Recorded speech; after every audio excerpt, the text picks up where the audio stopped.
Welcome to HD Nation, your guide to the best in HD content and the best in home theater gear, no matter what your budget is. All the money, some of the money, none of the money. We're going to help you get a great HD experience. I'm Patrick Norton. And I'm Robert Heron. A lot of great stuff coming up today's show.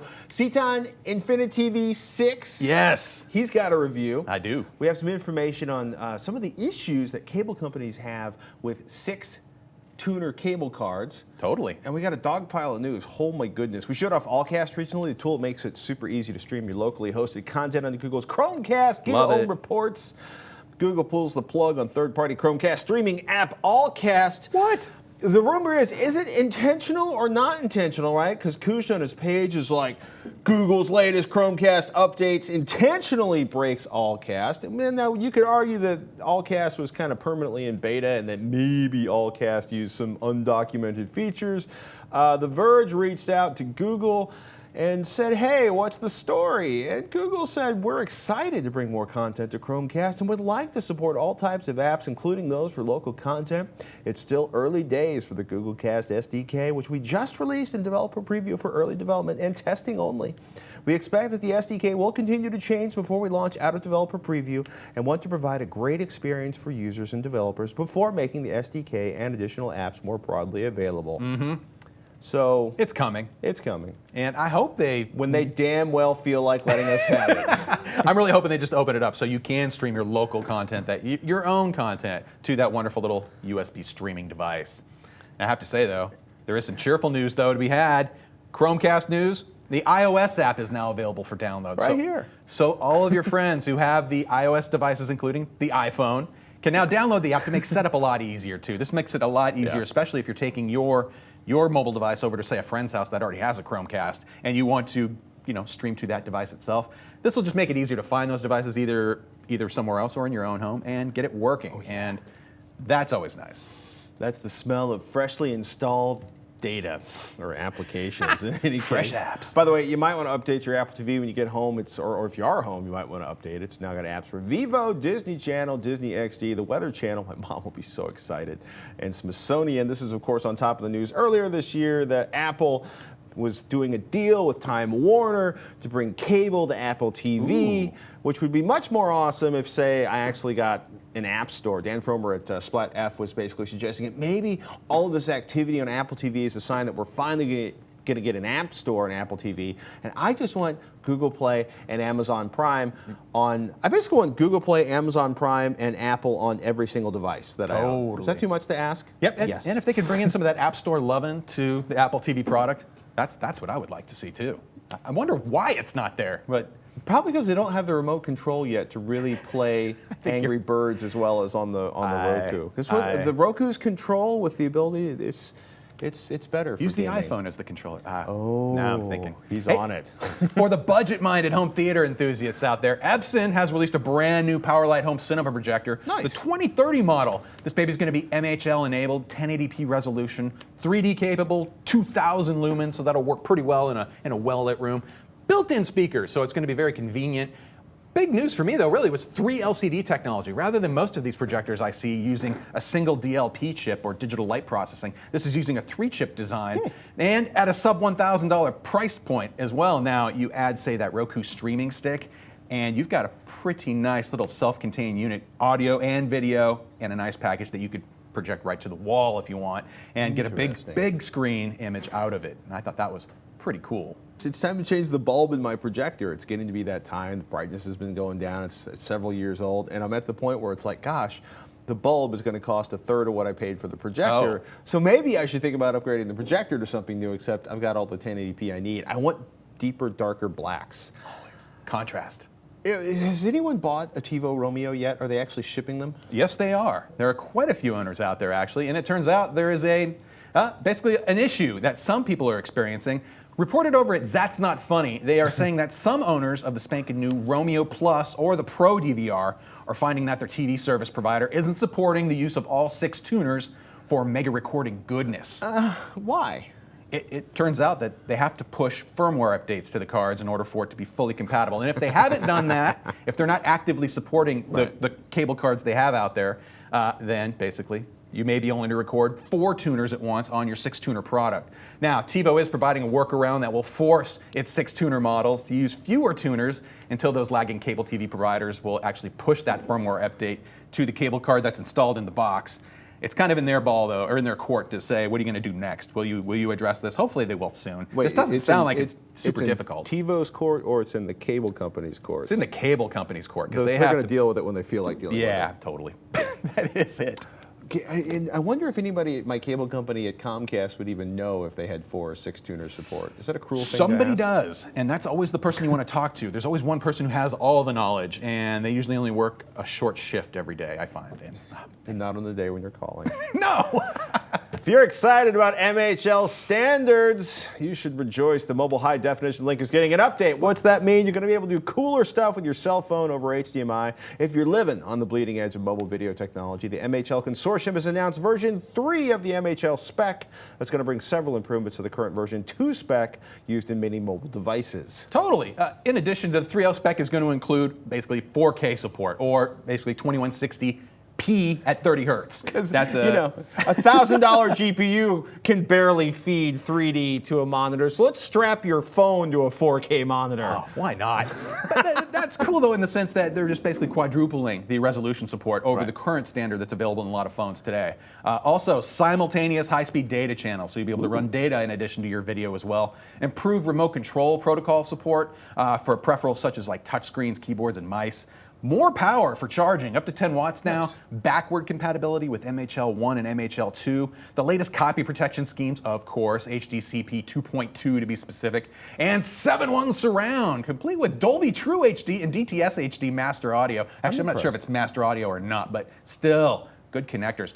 And as we've always talked about, MHL is connector agnostic. Usually on one end, you're going to have an HDMI output or a cable. On the other end could be just about anything. It's really the transport structure over the wires. That's what MHL defines. It really doesn't say what the in and the out will be, but typically you're going from something like a micro USB connector to HDMI. So let's say I have a small set-top box. This is starting to sound like a really good alternative to HDMI if I want to do something sophisticated with the output, or is it just... It could. It's really more for the mobile devices that you're dealing with the micro HDMI ports. Because most set-top boxes nowadays will probably just go for just a standard HDMI output. It's probably cheaper to license just that than to license a full-blown MHL port.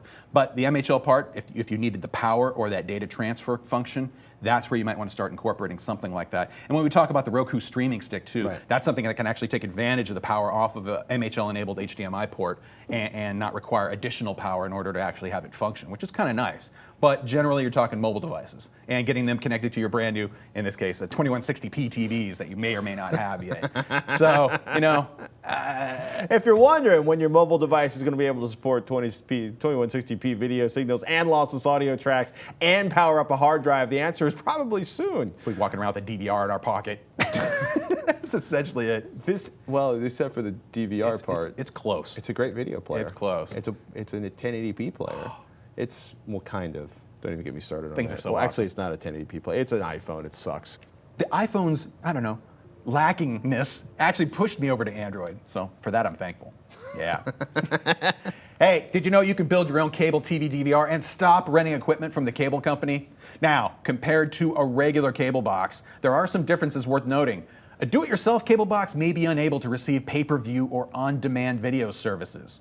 Now, what I have right now is the infiniTV6 PCIe, or express version of the card. Nice. Simple to install, beautiful. I actually have both the old school one, here's the old 4-tuner design, and I have the new 6-tuner installed in my very own home theater PC box I actually pulled out of my rack at home and brought in today. Now, overall, actually, at the card itself, right down below in there. Now, setup is super simple.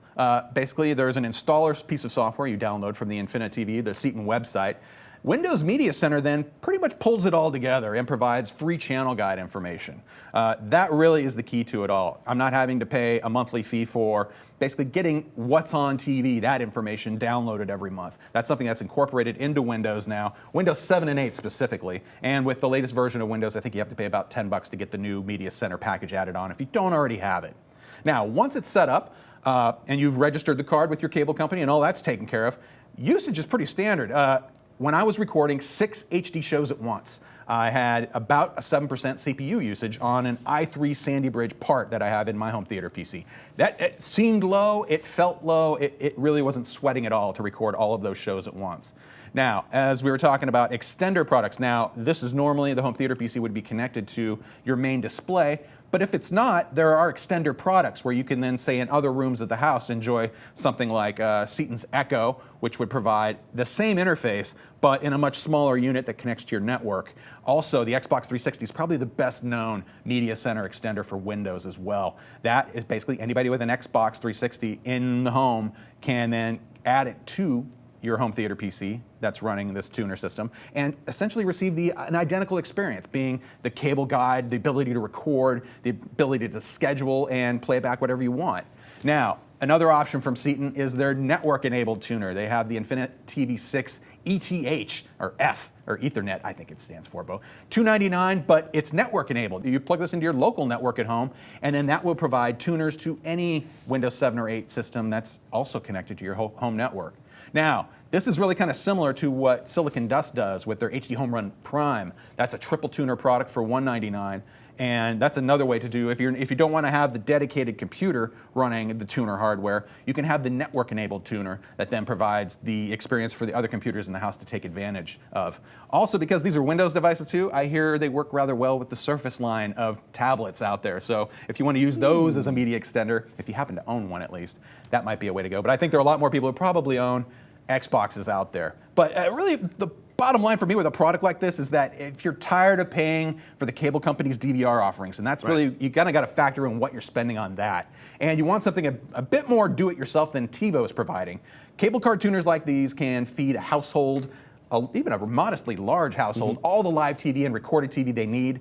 And it goes without saying, though, satellite TV subscribers, there really isn't a similar do-it-yourself version of this kind of hardware that provides that kind of flexibility. There almost was from DirecTV several years ago, but they announced a product at CES, but they never actually shipped the product. But yeah, just DirecTV, you are not going to be able to do a sort of cable card style capture box. Their apps are coming on strong, so they're doing more and more with their tablet apps and their mobile device apps, but you don't have a standalone tuner that can handle, that you can build yourself right now, at least, as far as satellite subscriptions go. Well, I could use an IR blaster and do the recording out of an analog channel off of my, let's not even go there. Just subjectively, though, I didn't have an opportunity to measure the power difference between the old card and the new card, but I would just say that it's a more efficient design. There's less stuff to the new card, providing more tuners, and that low CPU usage, too, really just, it made it a dream to use, and I have absolutely no complaints about it in terms of switching speed or recording, and it really was kind of a flawless upgrade. Cool. Yeah, I really liked it. Flawless upgrade. Nelson, a New Yorker in Vancouver, British Columbia, wrote, and hi, love the show. When I watch a DVD on my Sony KDL 40Z4100 TV, I get a cinema mode option, which I like because of the contrast for watching movies. I've recently built a home theater PC and run XBMC to watch my movie rips, MKV, AVI, or VOB mostly. However, I can no longer get the cinema mode option on my TV. I'm guessing this has something to do with the video output from a PC being different from a Blu-ray player. All the components are connected via HDMI and switched through a Denon AVR 889 receiver. Any ideas for getting cinema mode as an option when I'm using the home theater PC? Much thanks, Nelson, a New Yorker in Vancouver, British Columbia. Nice. Now, Nelson has a 120 hertz Sony LCD that has a true cinema mode that can perform basically a function called frame repeating with 24p video, like your DVDs and your movies that are recorded at 24 frames per second. The original video was at 24p. Now, in order to maintain that you basically want to maintain that look too. So basically it looks like film while minimizing flickering. Now, you wouldn't want to show it at that low frame rate. You want to speed it up. But by frame repeating it, you're able to then display it at a rate that minimizes flicker, but still gives you that film look. Sure. Now, this is really similar to disabling the frame interpolation feature that many LCD televisions use to reduce blur with regular video. Or if you have it running during a movie, it can also turn it into something that looks like the camcorder mode, or the soap opera effect is another popular one. We don't like that. No, it takes away the look of something. Right. I'd rather not change that. Now, Nelson's loss of his TV's true cinema option is likely related to the home theater PC's video output. Most home theater PCs will default the video output to the TV's native resolution, 1080p 60 in the case of Nelson Sony. Now, with the HTPC converting everything to 1080p 60, the TV's video processor no longer sees that original 24p video stream. And if it doesn't see that 24p video stream, there's no Sony True Cinema. So one option would be to set the home theater PC to output at 1080p 24. Not ideal though for video sources, but movies will look the way you want them to. Now option 2. This is one I like. Set the home theater PC to output 1080i. 1080i is going to give you the best of both worlds. The TV can easily convert that format to 1080p, and 1080i is an interlaced format that HDTVs can easily detect that 24p sourced material and provide all the film mode and frame conversion features that are available. So that's really the super trick of all, is that when you run into one of these devices that you're just not sure why it's not enabling that feature again, go to an interlaced format. In particular, 1080i is usually the one to go with. And that way, the video processing features suddenly kick back in, and you're able to enjoy your true cinema mode in the way you want. And you still get all the benefits, too, of 1080i for video being converted to 1080p. So there you have it. It's a win-win, really. Jocelyn wrote us with a question about where to find a DVR for recording free over-the-air broadcasts. She says, hey, Texilla crew, is there any device out there that can record over-the-air TV besides TiVo? Building a Myth TV or equivalent is not in the cards at this moment. Thanks, love the show. Jocelyn from Cincinnati. Magnavox, you found actually, a $350 1 terabyte DVR that may do the trick. Totally. Yeah. And the good folks over at, I want to say Channel Master, they have a K77 box that's on the near horizon, which looks like it's the successor for a previous box that was really popular. It's unfortunate that building your own really isn't the option, but over-the-air tuning and recording is well supported on the PC side of things. I mean, you could either stick with the viewer recording program that comes with your tuner hardware, say if you bought one of these cards, or like we talked about, using Windows Media Center to provide, a full DVR interface complete with grid-style channel guide. It is adding to the complexity, though, if you're not in the mood of building your own. However, there are some options out there. I'd be curious to know if anybody's using a good over-the-air DVR that's pre-built from someone that you can still buy today. And if you are, do let us know. Please. Yes. HDNation@revision3.com is the email address. And notable Blu-ray releases this week, well, actually do not include Breaking Bad, but oh my goodness, people are still talking about this and freaking out every second. And to completely jerk your gears around, let's talk about Winnie the Pooh.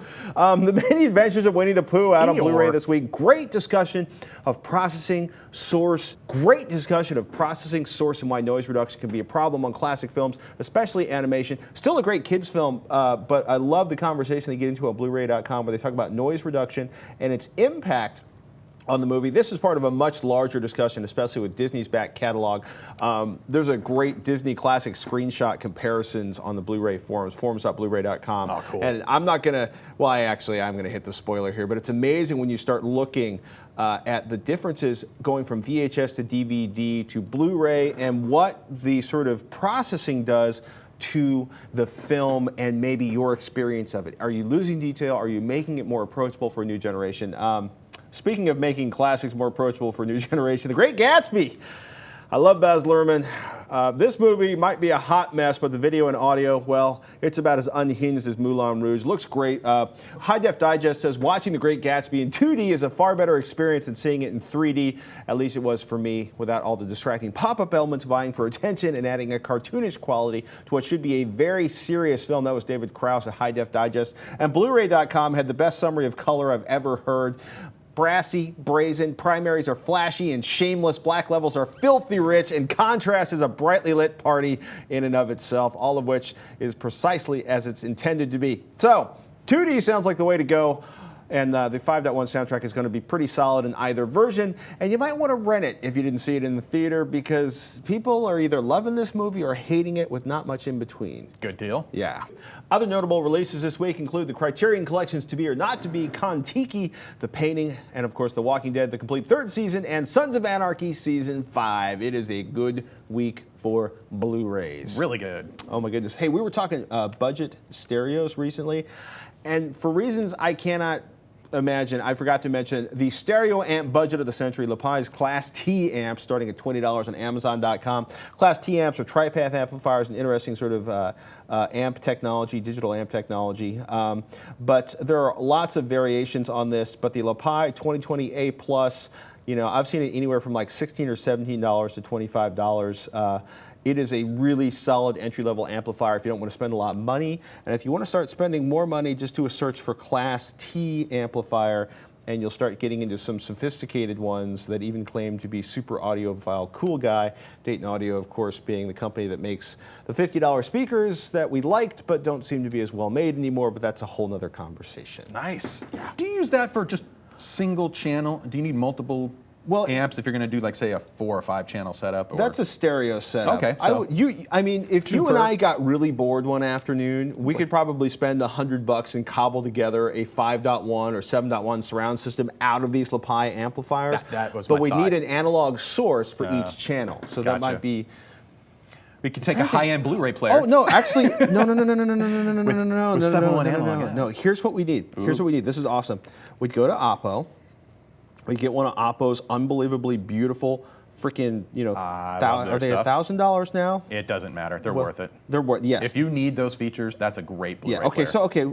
Let's see. Does the $500 one have the analog outputs on the back? Let's take a look. Yes, front left, center, that should be all of the channels we'd need. So, okay, so we could take all of these channels, and we could hook them. We could take our nice $500 Blu-ray player and run it into a bunch of $23 amplifiers. Yes. And then use the.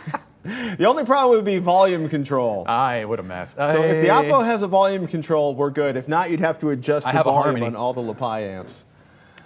I don't know. We could probably put them all like. Technically, there is a LaPi Rubber Class bands. T amp with a remote control, but you don't want it.